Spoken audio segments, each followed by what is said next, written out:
This week I want to compare the careers of two of my favorite rock bands growing up. And they're still going strong today.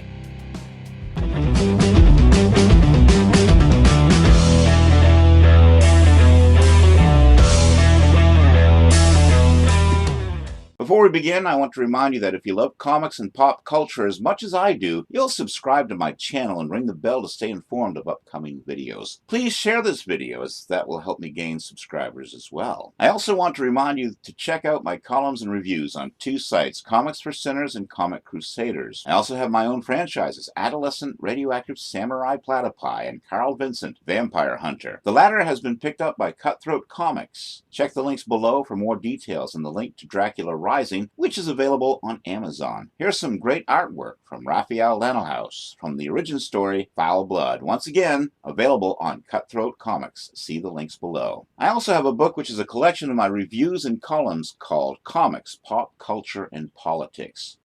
You can also find t-shirts and posters on Teespring. Again, check the links below for all Carl Vincent Vampire Hunter merchandise. And now, on with the show, this is it. I remember flipping through albums at York's bookstore in my hometown of Holton, Maine. I was looking for something different, something new, when I came to the Kiss section and saw Kiss' first album. Long story short, I would buy the album, and I've been hooked ever since. After I discovered Kiss, I would discover Aerosmith shortly thereafter. It was these two bands that shaped my music outlook for the rest of my life. I also got into Sweet, Cheap Trick and other hard rock acts of the era. Joe Perry and Tom Hamilton, originally in a band together called the Jam Band, met up with Tyler, Kramer, and guitarist Ray Tabano and formed Aerosmith. In 1971, Tabano was replaced by Brad Whitford. Kiss traces its roots to Wicked Lester, a New York City-based rock band led by Gene Simmons and Paul Stanley. Wicked Lester recorded one album, which was shelved by Epic Records, and played a handful of live shows.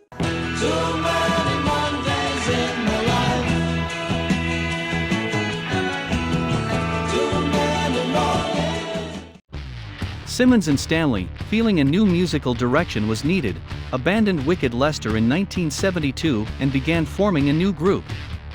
After breaking up Wicked Lester late in 1972, Simmons and Stanley came across an ad in the East Coast version of Rolling Stone placed by Peter Criss, a drummer from the New York City scene who had previously played in the band's Lips in Chelsea. Simmons and Stanley met Criss in a nightclub where he was playing drums. After hearing Criss sing, they thought Criss should be in the new band they were forming. Criss then auditioned for, and later joined their new band. The three focused on a much harder style of rock than that played by Wicked Lester. In November 1972, the band played a showcase for Epic Records and art director Don Ellis, in an effort to secure a record deal. In early January 1973, the group added lead guitarist Ace Frehley. Frehley impressed the group with his first audition, and was asked back for a second audition. A few weeks after Frehley joined, the classic lineup was solidified as the band to be named Kiss. Both bands toured extensively in an attempt to become famous, and would struggle with success. Both bands had a huge concert following, but did not achieve much chart success initially. Aerosmith's self-titled debut album was released in January of 1973, and released the single Dream On, which would barely chart, stalling at number 59 on the Hot 100. Kiss released their self-titled debut album in February of 1974. Their first charting single would fare even worse, as Kiss in Time would stall at number 83 on the charts. After several years of struggling and relentless touring, it seemed like it had all been for naught, as both bands' debut were lackluster in album sales and chart success. However, neither band gave up, and 1975 would be the turning point for both bands. Toys in the Attic is the third studio album by Aerosmith, released in April 1975 by Columbia Records. Its first single, Sweet Emotion, was released on May 19, and the original version of Walk This Way followed on August 28 in the same year. The album is the band's most commercially successful studio LP in the United States, with 9 million copies sold. Alive is the fourth album overall, and the first live album, by the rock band Kiss. It is considered to be their breakthrough and a landmark for live albums. Released on September 10, 1975, The double album contains live versions of selected tracks from their first 3 studio albums, Kiss, Hotter Than Hell and Dressed to Kill. Alive peaked at number 9 on the Billboard 200 album charts, and charted for 110 weeks, by far the longest chart run in the band's history. Kiss had previously released the non-live version of Rock and Roll All Night from the album Dressed to Kill in 1975, but it stalled at number 68 on the charts. It wasn't until they released the live version that they found success, as that version made it to number 12. Likewise, Aerosmith finally found success with the earlier released Dream On after they re-released it, and it soared to number 6, also in 1975. More top 20 hits would follow both bands throughout the 70s. In 1979, the band started work on their next album, Night in the Ruts, but Aerosmith decided to go on tour during a break in the recording schedule. As the decade was about to conclude, the band's drug use began taking its toll, and tensions were slowly coming to a head. The band's touring schedule brought them to Cleveland Stadium on July 28, 1979, where they headlined the World Series of Rock Festival. Pandemonium.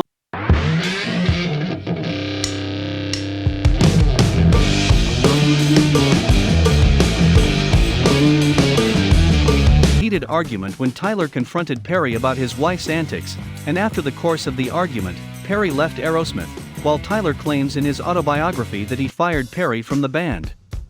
In 1981, Aerosmith began work on their next album, Rock in a Hard Place, and saw them reunite with producer Jack Douglas. However, after the first song for the album, Lightning Strikes, was recorded, Brad Whitford left the band.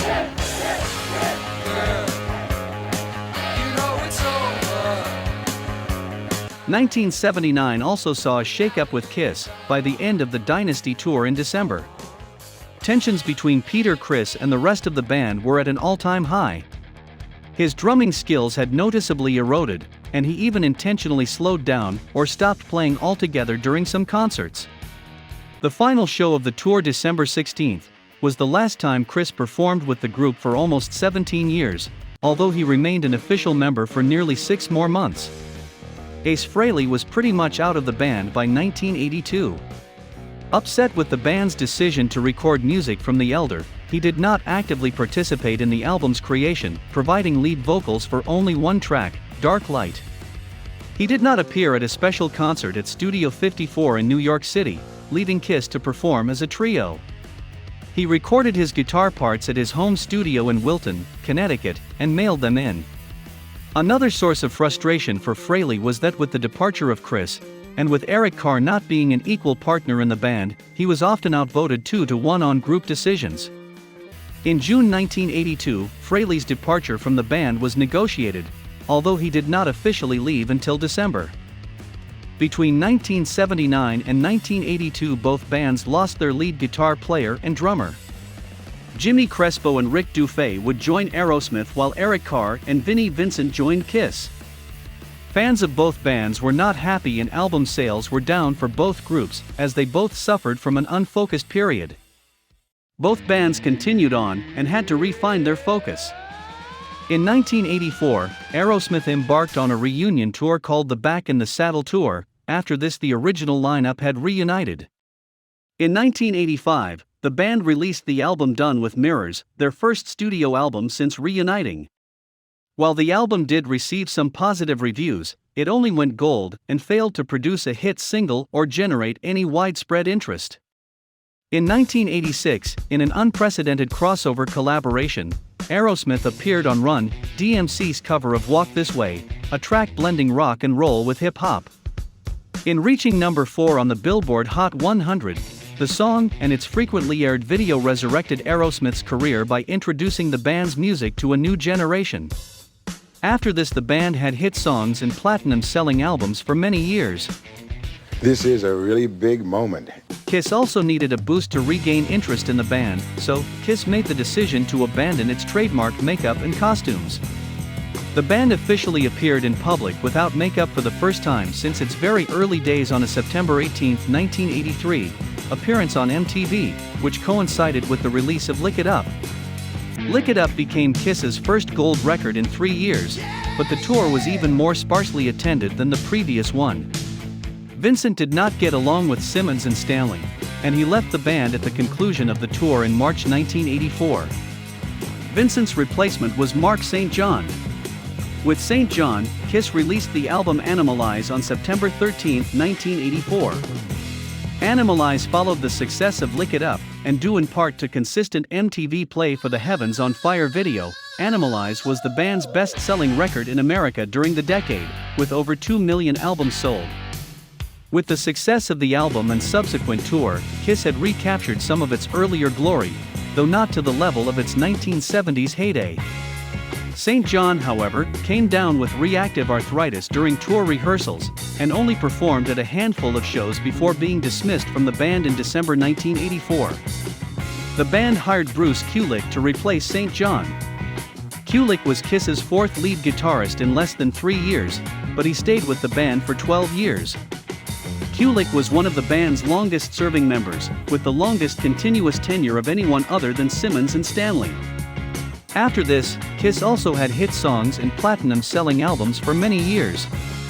The original Kiss lineup would also reunite, but not for a few more years. Aerosmith released Permanent Vacation in August 1987, becoming a major hit and the band's best-selling album in over a decade, selling 5 million copies in the US, with all 3 of its singles, Dude Looks Like a Lady, Angel, and Rag Doll, reaching the top 20 of the Billboard Hot 100. On the Kiss front, the lineup of Stanley, Simmons, Carr and Kulick turned out to be the most stable since the original, and for the rest of the 1980s, Kiss released a series of platinum albums, 1985's Asylum, 1987's Crazy Nights and the 1988 Greatest Hits compilation smashes, thrashes and hits. Crazy Nights, in particular, was one of Kiss's most successful albums overseas. The single Crazy Crazy Nights reached number 4 on the singles chart in the United Kingdom, the band's highest charting single in that country. Kiss ended the decade with the October 1989 release Hot in the Shade. Although the album failed to achieve platinum status, it spawned the hit ballad Forever, co-written by Michael Bolton. Peaking at number 8 in the US, it was the group's highest charting single since Beth, and was the band's second top 10 single. Aerosmith's next album was even more successful. Pump, released in September 1989, featured 3 top 10 singles, Love in an Elevator, Janie's Got a Gun, and What It Takes, as well as the top 30 The Other Side, re-establishing the band as a serious musical force. Pump was a critical and commercial success, eventually selling 7 million copies. In February 1991, Kiss decided to once again enlist Bob Ezrin to produce its next album. Before recording could begin in earnest, however, tragedy struck. In March 1991, it was discovered that Eric Carr had a tumor on his heart. It was successfully removed the following month, but more tumors were soon discovered in his lungs. Carr received chemotherapy and was pronounced cancer-free in July. However, in September he suffered the first of 2 cerebral hemorrhages. He died on November 24, 1991, at the age of 41. Despite the tragic loss of a longtime member, Kiss continued, introducing veteran drummer Eric Singer. Singer had played with Paul Stanley previously, as part of Stanley's backing band during a 1989 solo tour. As the 1990s wore on, both bands continued to record and tour. They both began to age, and it showed as their album successes began to see mixed results, and their top 40 hits began to wane. Both bands' members are now in their 70s and aging is taking its toll. Kiss is on a never-ending final tour and Aerosmith's appearances are more sporadic. Most of their concert schedule is in Las Vegas. You gotta love the stick-to-itiveness of these rock giants, as very few acts that began around this time are still around. The inevitable Kiss Aerosmith tour took place in 2003. In an interview on October 6, 2021, Paul Stanley confirmed that the final concert for Kiss will likely happen within the next year and a half, stating, "I believe strongly by the beginning of 2023 we will be finished. It seems only natural for the final show to be in New York." That is where the band started, and that was really the background for the band getting together and writing these songs, and played loft parties and played clubs starting with an audience of probably 10 people. It seems we should go full circle. The band announced on February 15, 2022, that the upcoming 2022 edition of the KISS Cruise in October to November 2022 will be their last time they perform on board. In an August 2020 interview with former The Black Crowes drummer, Steve Gorman, on his radio show Steve Gorman Rocks, Aerosmith's Brad Whitford was asked what the future of Aerosmith looked like. His response was, "I don't really know what they want to do. And I don't really care because, truthfully, I'm not interested anymore," citing ongoing dysfunction within the band. He expressed similar concerns in an interview with Joe Bonamassa on his Live from Nerdville podcast in June 2021. Whitford shared his thoughts about how the COVID-19 outbreak would affect touring plans for Aerosmith, and musicians in general, whilst acknowledging his and his bandmates' current ages. "I have my doubts about Aerosmith ever really performing again at this stage, because age is becoming a real factor. It is what it is." That was my look at the parallel careers of KISS and Aerosmith. I hope you enjoyed the show. Please give me a thumbs up if you did. Also discuss the show in the comments section. Do you like KISS or Aerosmith better? Did you realize that their careers parallel to that degree? Let me know, and until next time, this is Andrew in for Kevin Givens saying so long, and tune in next week for another original show.